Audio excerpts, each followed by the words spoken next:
BA तृतीय वर्ष के द्वितीय प्रश्न पत्र में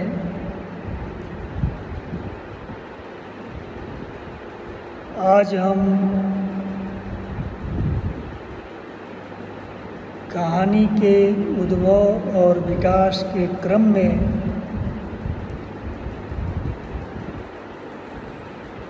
द्विवेदी युग के बारे में पढ़ेंगे।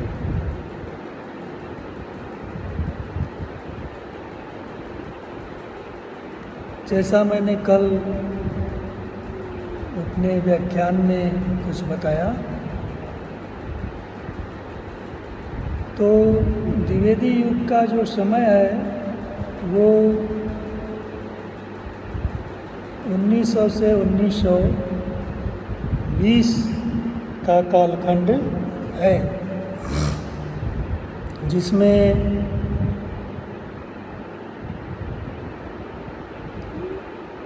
विविध विषयों पर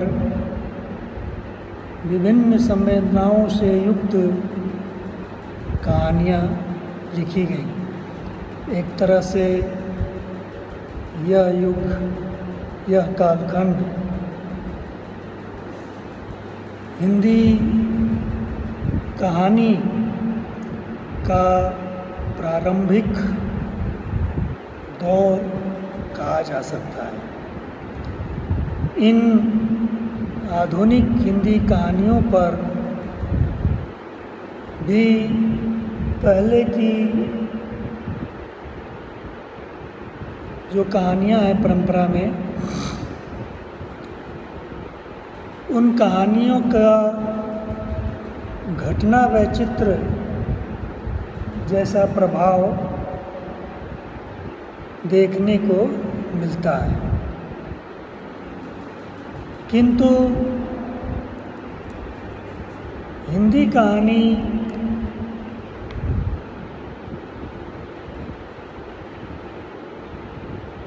उपन्यास की तुलना में, अपने समकालीन उपन्यास की तुलना में भाव व्यंजकता की ओर अग्रसर हुई। आधुनिक हिंदी कहानियों के पहले दर्शन या प्रकाशन भी कह सकते हैं, सरस्वती नामक पत्रिका में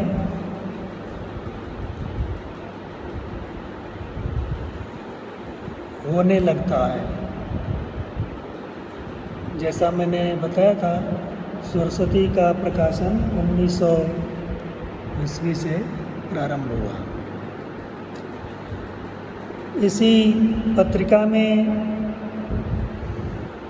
किशोरीलाल गोस्वामी जी की कहानी इंदुमती प्रकाशित हुई। आचार्य रामचंद्र शुक्ल ने अपने ग्रंथ हिंदी साहित्य का इतिहास 1929 में 1900 से लेकर 1907 तक प्रकाशित होने वाली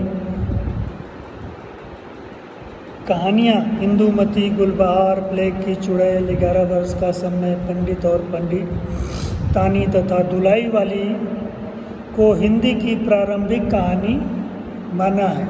ये लगभग 6 कहानियाँ हैं।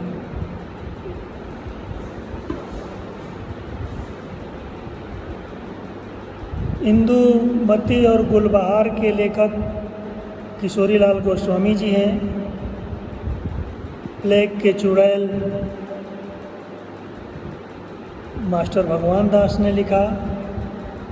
11 वर्ष का समय स्वयं आचार्य रामचंद्र शुक्ल ने प्रस्तुत किया। पंडित और पंडितानी गिरिजादत्त वाजपेयी जी ने लिखा, और दुलाई वाली बंग महिला अर्थात राजेंद्र बाला घोष ने लिखा है। अब इनमें से अगर हम देखें तो कालांतर में नई कहानी के लेखकों में से राजेंद्र यादव ने इंदुमती को शेक्सपियर की रचना टेम्पेस्ट का भावानुवाद बताया, जिससे कई विद्वान सहमत भी हुए। और इन 6 कहानियों में जो 6-7 कहानियाँ हैं शुक्ल जी द्वारा चयनित,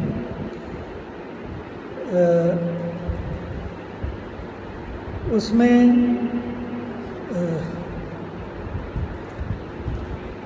11 वर्ष का समय जो शुक्ल जी की रचना है अतीत स्मृति की मार्मिक व्यंजना को प्रस्तुत करती है। बाकी कहानियों में चमत्कारिता का प्रधान है।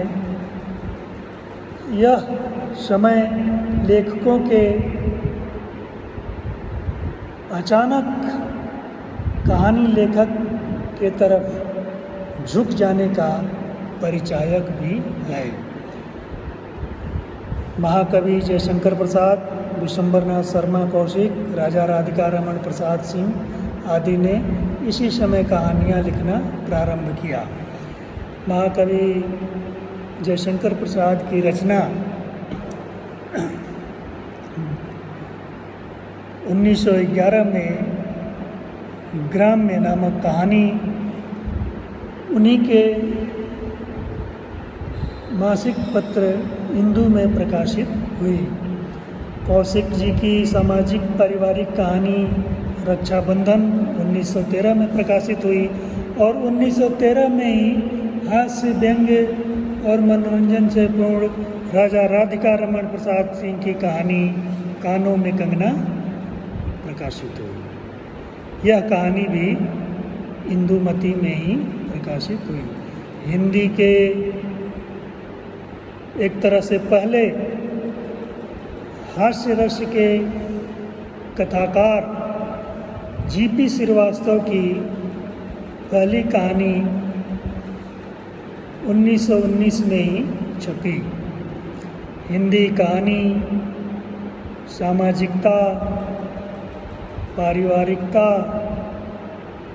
की व्यापक भावभूमि पर प्रतिष्ठित हुई। यह भाव प्रकाशन के लिए घटना व्यक्तिचित्र का सहारा न लेकर के सामान्य जीवन के चित्रण के माध्यम से ही कहानी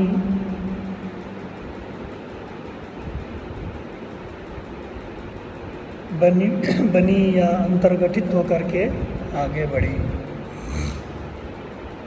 हिंदी कहानी के इस दौर की उपलब्धि हिंदी और संस्कृत के प्रकांड हिंदी संस्कृत और अपभ्रंश के प्रकांड विद्वान पंडित चंद्र शर्मा गुलेरी की कहानी उसने कहा था है। यह कहानी 1915 में सरस्वती में प्रकाशित हुई। यह कहानी भाव और कला दोनों दृष्टि से उत्तम है। अपने सामान्य जीवन में सामान्य व्यक्ति भी अपने भीतर प्रेम का ना खत्म होने वाला अक्षय स्रोत किस प्रकार दबाए रहता है। एक मामूली सी घटना व्यक्ति के अंतर्मन में फैलकर उसके जीवन को किस निर्णायक बिंदु पर ले जा सकती है। प्रेम की सात्विक व्यंजना मनुष्य को कितनी उच्च भूमि पर ले जा सकती है, यह उसने कहा कहानी में हम देख सकते हैं और इसकी अभिव्यक्ति इस कहानी में हुई है।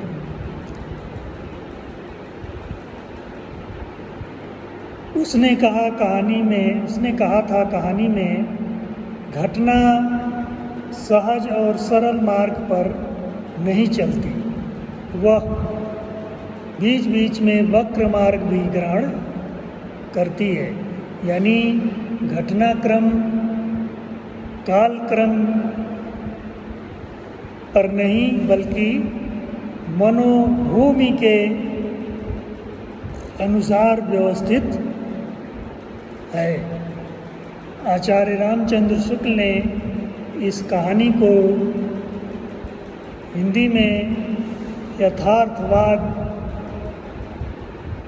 से जोड़ करके देखा है और यह आकस्मिक नहीं है, आश्चर्यजनक नहीं है कि मुंशी प्रेमचंद जी के कहानियों का प्रकाशन भी हिंदी में इसी दौर में शुरू हो गया। अगर हम ध्यान दें तो 1916 में ही मुंशी प्रेमचंद की अत्यंत प्रसिद्ध कहानी पंच परमेश्वर प्रकाशित हुई थी, जो मुंशी जी के पहचान बनाने के साथ साथ ही उनकी कथा सम्राट बनने की प्रक्रिया का प्रारंभ की शुरुआत है एक तरह से। और हिंदी कहानी के विकास को अगर हम देखें, जैसा मैंने कल कहा था कि हम कहानी के अगर जड़ और छोर को अगर हम खोजेंगे तो हम ऋग्वैदिक काल, उपनिषद, जातक कथाएं,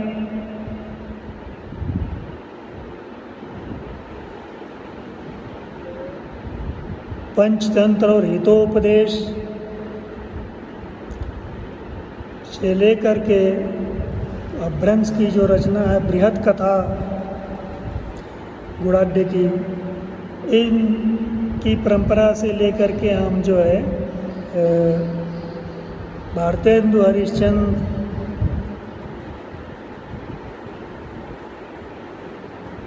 राजा शिव प्रसाद, सितारे हिंद आदि की कहानियों से पढ़ कर के हम यहाँ जब आधुनिक युग में आते हैं, द्विवेदी युग में, तो 1900 से 1920 के समय में कहानी एक तरह से अचानक परिपक्व हो गई। इसके पीछे निश्चित रूप से एक सुदृढ़ परंपरा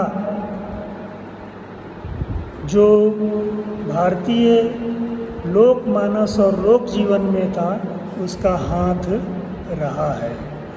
और यही कारण है कि लगभग 20 वर्षों में ही कहानी जो है आधुनिक स्वरूप में आ गई।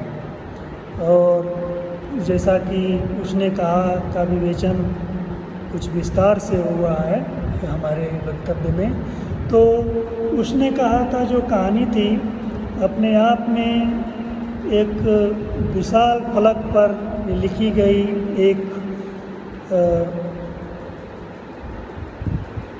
उदात्तीकरण, भावों के उदात्तीकरण को प्रस्तुत करती हुई यह कहानी हमारे समक्ष उपस्थित होती है। और इस कहानी में, हिंदी कहानी में पहली बार अतीतावलोकन या जिसे पूर्व दीप्ति कहते हैं, फ्लैशबैक का इस्तेमाल किया गया, जहाँ लाला सिंह जो है मरणासन अवस्था में अपने पूर्व जीवन का को स्मृत करता है, इसकी स्मृतियाँ आती हैं। तो कहने का तात्पर्य है कि अत्यंत कम समय में हिंदी कहानी ने परिपक्वता प्राप्त कर ली और यह हिंदी कहानी की अपनी मौलिक उपलब्धि कही जा सकती है। और निश्चित रूप से शुरुआती कहानियों पर पश्चिमी देशों की कथाकारों का प्रभाव है, लेकिन हिंदी कहानी अपनी शैली, संवाद, भाषा और प्रस्तुतिकरण का तरीका हिंदी कहानी की विशाल परंपरा से जुड़ करके एक परिपक्व रूप धारण करके आगे बढ़ती है। धन्यवाद।